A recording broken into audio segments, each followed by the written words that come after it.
Hi, my name is Naarah Bethel. I am the owner of Hydrolux IV Bar and Med Spa here in Columbus, Georgia. In today's video, I'm going to be talking about how 7 tips to prevent nursing burnout. So the first tip is to prioritize self-care. Now, prioritizing self-care involves getting adequate sleep. If you work night shift, knowing what times your body is gonna go to sleep, having like dark curtains to help you go to sleep if you work night shift. I work night shift the good portion of my nursing career, and I utilized knowing when I was going to go to sleep to get the most out of my sleep schedule, as well as using dark curtains to make sure that it stayed dark in the room so my body stayed asleep. I know some colleagues who also use different medications or like over-the-counter supplements to help them with falling asleep, but I didn't use that. I just made sure to focus on other ways of staying keeping my sleep schedule adequate. The next thing to prioritize your health is nutrition. So you have to make sure that you're eating good nutritious food if you're going to be working on your self-care, because self-care is not just sleep and skincare. It's also got to do with nutrition. If you put what you put in your system. So if you want to stay healthy and also have your body work to the best of its ability, it's best for you to make sure that you're putting in good nutrition. I stay on the keto diet or lifestyle just to make sure that I stay healthy.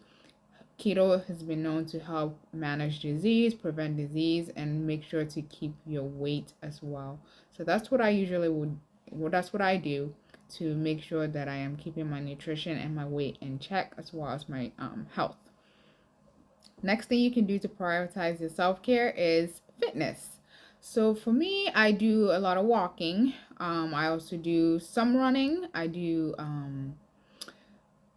go to the sauna, and the sauna has its own benefits as well. It helps with getting rid of toxins in the body, especially microplastics, which are things that are put in our food now. So if you want to help your system with getting rid of certain things that the body cannot get rid of, I think the sauna is a great place to recoup your energy and also get rid of toxins. The next way to prevent burnout is to recognize the signs and symptoms of burnout. This is usually when you start getting to the point of feeling overwhelmed on the job, like just having too many patients or having few patients and you just feel overwhelmed, or when you feel like you're under. So when you feel like you are overworked and underappreciated, those are the first warning signs of feeling nursing burnout, and that's your cue to know that you should be either cutting back on how often you work, and especially if you're working overtime shifts or lots of overtime shifts or picking up extra shifts.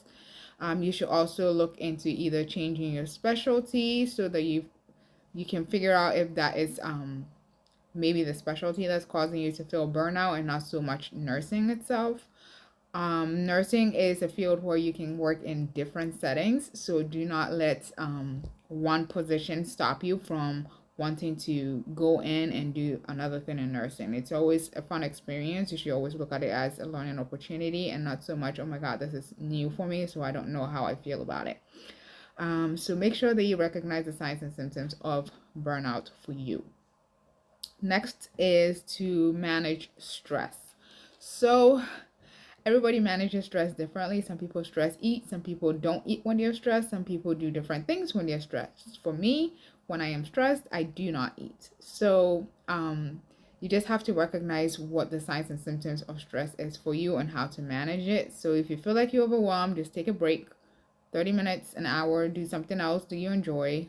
I like art, so I'll put myself into art. Being in nature is also a good way to get away from the busy and hustle and bustle. Now, if you're on the job, I suggest you either take a break, have a colleague cover your patients for you, whilst you take a short break to re-energize, recuperate, either listen to music, whatever helps you reduce stress whilst you're on the job.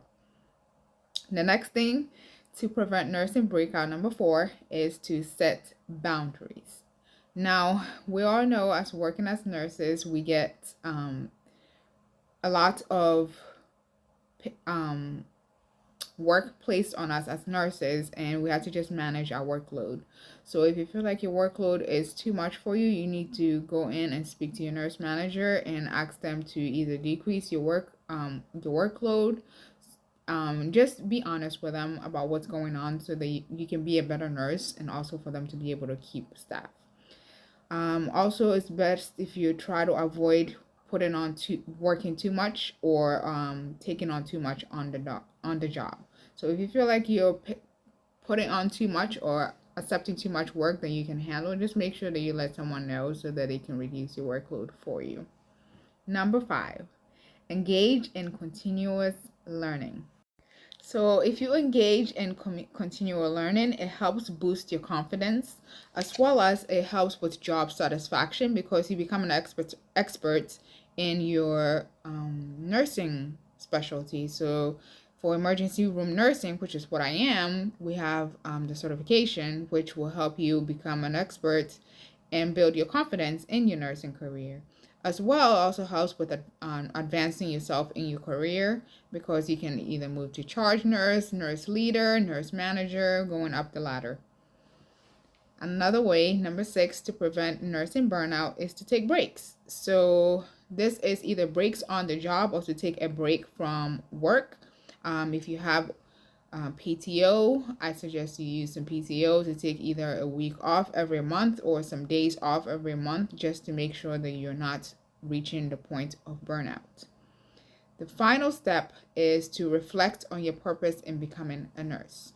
Now, with this step, it's very important that you go back to why you became a nurse, because it helps build your confidence, and it also helps you realize why you came into nursing, so you don't have a lack of empathy for patients. Because when you get to the point of burnout, you just have a lack of empathy for others, and there's no compassion in your job. So it's very important that you reflect and revisit why you became a nurse, so that it helps you get back to your passion again. I hope this helps anyone out. Thank you for watching. Have a good day. Bye. You got